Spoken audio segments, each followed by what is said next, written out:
Despite its ominous-sounding name, Death Valley is actually a beautiful area of desert wonderland and one of America's finest national parks. If you're into things like rolling sand dunes, jutting mountains, salt flats, and craters, then you'll fall in love with Death Valley. The region features some of the most dramatic and spectacular topography in the Southwest and is also home to the lowest elevation lake in North America. If you've never been to Death Valley and are planning a visit, or simply just curious, keep watching to learn about all the national park's top attractions.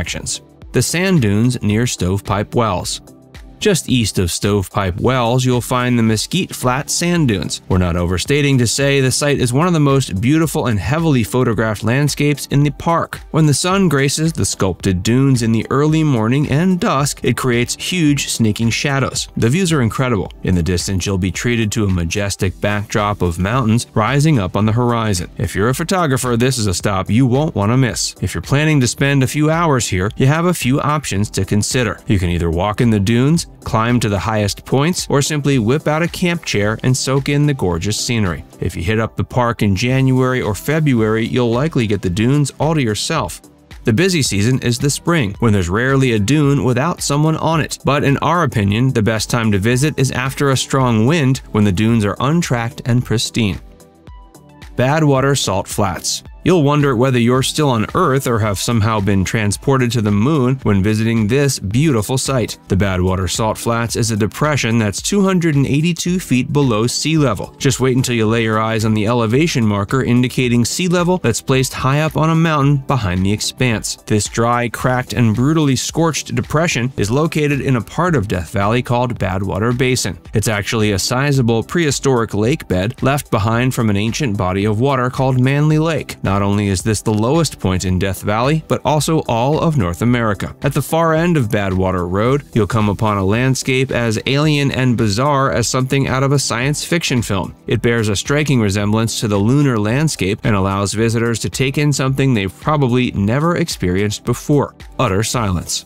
Eureka Dunes. Eureka Dunes is home to the tallest dune field in California and likely the US. If you hike to the top to catch a sunrise or sunset, you'll find yourself baffled by a sound that can only be described as something between whirring and howling. This phenomenon is produced when the wind dances across the sand. How cool is it that the dunes literally sing? It's not known for certain exactly how the wind does this, but the going theory is the noise is caused by the sliding of smoother grains of sand blowing against each other. To get to Eureka Dunes, you'll need a vehicle with a high clearance and four-wheel drive. Before we tell you more about the best of Death Valley, be sure to give this video a like and subscribe to Viewcation if you haven't already.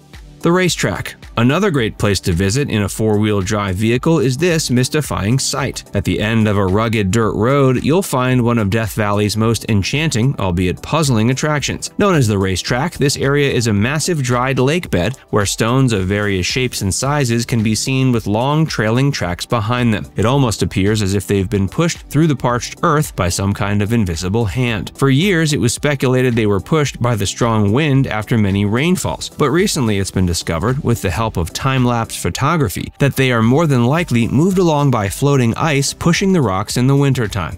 Zabriskie Point. This iconic high point vista looks out over a very surreal-looking landscape of rippling ridges of brown, gold, and orange earth. It's part of the Amargosa Range located on the east end of Death Valley and is composed of sediments from the Furnace Creek Lake, which has been dry for more than 5 million years. The Zabriskie Point hike is generally considered an easy pathway that most people should have no trouble making. It takes about 10 minutes to complete and is 0.4 miles in length. Dante's View. This is one of our favorite viewpoints, offering one of the best overall perspectives of Death Valley National Park. In front of you is the heart of Death Valley, while down below is the Badwater Basin. You can either take in the view from the parking lot, or if you need to stretch your legs, you can take the short beginner's level trail that leads off in either direction for more incredible views. To get there, you'll have to drive a little out of the way, but it's well worth your time. Plus, if the heat is getting to you, the temps up here are much cooler than on the valley floor.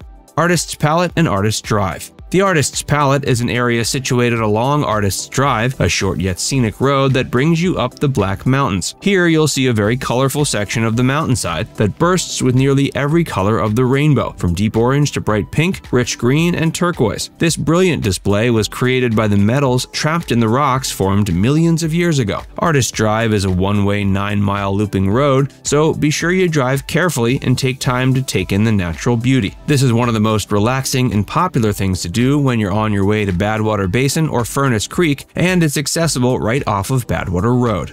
20 Mule Team Canyon. This 2.5-mile dirt road takes you through some unbelievable scenery. The road running through 20 Mule Team Canyon is nestled between rock walls on either side in some areas. There are also colorful hills, barren flats, and gorgeous rock formations to see along the way. The terrain in this area is very different from other regions of the park and reveals the ruggedness of the valley. Back in the day when borax mining was the primary industry in Death Valley, 20 mule teams were used to lug the borax-packed wagons out of the valley. The road gives visitors a bit of perspective on the type of terrain that the 19th century vehicles were forced to deal with. That being said, there's little evidence to suggest that this exact route was used for such a purpose. Keane Wonder Mine. The crumbling remains of this defunct gold mine can be a bit tricky to get to, but if you have time, it's worth your effort. The old aerial tramway is still intact and pretty amazing in person. Other structures, or what's left of them, can be seen as well. The mine is nestled on the hillside, and dazzling panoramas extend across the valley in all directions. To get there, you need to drive down a rugged dirt road, but it should be very passable with most vehicles. From the parking area, you'll need to make a short yet relatively intense hike out to the mine.